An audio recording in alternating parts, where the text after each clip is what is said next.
got into biology quite easily. I just was fascinated with how things grow. So, like, plants became the main focus because they weren't animate. Like, they couldn't really like run away and like get away from it. Like, you could study it, you could see it growing from phase to phase. No, fair enough. It's not like you see a kitten and then the next day it's like a cat. Like, you watch this tree grow from like this little thing. Yeah, that's why I guess I did succulents as well, because they started so small and their pattern unfolds way slower. And also incredibly. Yeah. Like, especially that's also the nuts, also the crazy things that are coming out. Yeah. The spikes start from like such a close little node and then they start like flaring out. Where you couldn't even have imagined that shape just from seeing that original shape. It's beyond it. It's crazy. Yeah. I also love succulents, dude. Even those ones that you left here, checking them out as they grow, dude. Yeah. I don't take as much care. Like, but they loose cannons, dude. Those things grow, dude. And they just grow huge, dude. And keep on growing doubles, like, of itself, on itself. That's why I particularly like the ones that look small and dainty, because even when they get big, they still look like miniatures. They don't look like massive cacti. They're like these tiny little things that you can still like shape and mold. Like, you can even bonsai them to a certain extent. Well, some of them even just separate. You can be like, as one. Like, they don't die off as you separate them. Yeah, they're like quite solid. Yeah, they propagate very easily. A lot of them just from their stems and pieces of them, you can cut them and regrow them. Yeah, definitely. But you've also got the little ones at your house. Some of them are just little because they've tried to push out small copies of themselves. Yeah. Then you just harvest them earlier and they stay pretty dainty. I didn't even word that properly. I mean, like, the little, like, bowls, and not bowls, but little pots, dude. Like, the little pots with little succulents and things inside. Like individual dudes. Yeah, like a whole bunch of plants, dude, that you keep at your house. Yeah, I do have a whole bunch. And also, what are those other ones? The 5 leaves? The orchids. Yeah. Those things also made up, dude. Yeah, but they like reverse succulents. They're more rainforesty, high humidity. Yeah, because you just have to spray it every once in a while. You can't actually get it like solid. The ones that are like embedded in a soil-like substrate, those you give water, but it's like once a week.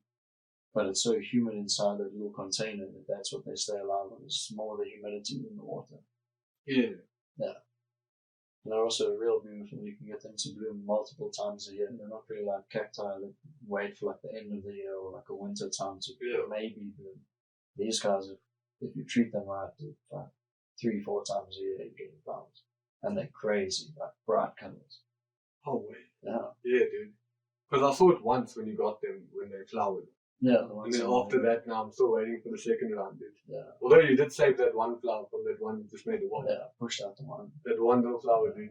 That thing was very rare, dude. Yeah. And it just goes to show you, like, even that was an almost completely dead stem. And all I did was cut the end to the closest node, and it just pushed out another flower. Yeah. For free. Mahalo. Just care. That's the tricky thing about plants is like, you can just plant them, replant them. Like, once you get them going, there's actually a lot you can do. Like, once you know the basis. It's endless. It comes down to how passionate are you about doing it. Like, if you take the time to propagate, if you take the time to learn how each thing grows, you can grow anything to its fullest extent. Yeah, dude. Definitely. But also, like, just with my experience with veggies, even, like, it is quite weird when it just comes to, like, making seeds. Like, and also where a lot of these things come from.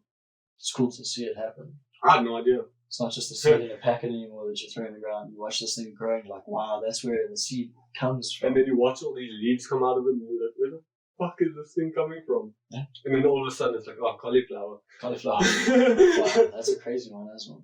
It's just trippy, dude, because it's like just these little things that come out that look like spinach, and then all of a sudden it's like, hey, boom, cauliflower. It like plumps up. Yeah. It's wild. Definitely, dude. And how's the Granadilla? Oh, dude, that thing's grafting. Go check it there. Huge. Yeah.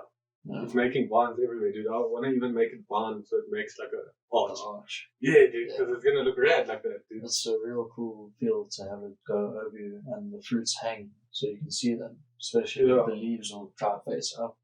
So all the fruits will just hang. If you have it too I'm still waiting for it to fruit properly. Oh. Did you get one? It made one, but I didn't shout. Oh. Was it looking a little small? It was a little bit rough.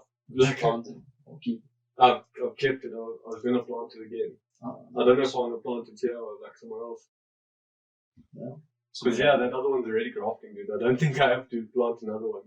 Because that thing does spread, dude. Yeah, I wouldn't put another one just next to them. It'll probably suffocate it. Yeah, dude, and then They they'll grow start like strangling each other. crazy. The vines, like the stems you can plant so far away, dude, but the vines. Well, even now, dude, just on that fence with vining that I'm going to make it go out from, like, they start going and then they just spread. So they spread like it's quite sudden. Regular. It's not just like one single vine that goes across, it spreads very. I was suffocating the whole side limb of itself to the point that side stem started to rot, and it rotted the main stem and it killed the whole thing. Yeah. Just because it entwined itself. You can't so do much. that, yeah. So but that's also if you plant too many things too close to each other, they start killing each other. It was just we didn't maintain it well enough for it to keep producing. It strangled itself eventually. Yeah. So when we pruned it every year, there was still like dead bits around it that if you have to sit and take all of that off, you'll be there forever. Yeah. But it took like a good 5 to 6 years for it to get to that point before it killed itself. And by then we had already had new ones growing that we transplanted to here. Yeah. Yeah. Because that one was from your plant, yeah. We had 5. Yeah. So if they were going to stay there, we had 5 that were going. So we were going to put it on the other side of the house as well. Mm. And then eventually try to grow it up the wall. But then it's also a lot. Like, unless you're willing to have vines everywhere, it's going to be a lot. My dad didn't want to paint. So it was just going to become... Yeah, it covers the gaps. Yeah, I think he was going to do like a lattice of hydroponic tubes and then grow like veggies because that side got sun, but there was no soil. So we were going to use the wall. It's the only place that made sense. Yeah. Aside from the little veggie. There's plenty of other growing like on walls nowadays. Even at like shops and shit that you go to, dude, you can see like little bags on the wall, like stacked bags. Like up is just so convenient. Like, we watched a lot of videos of those vertical gardens in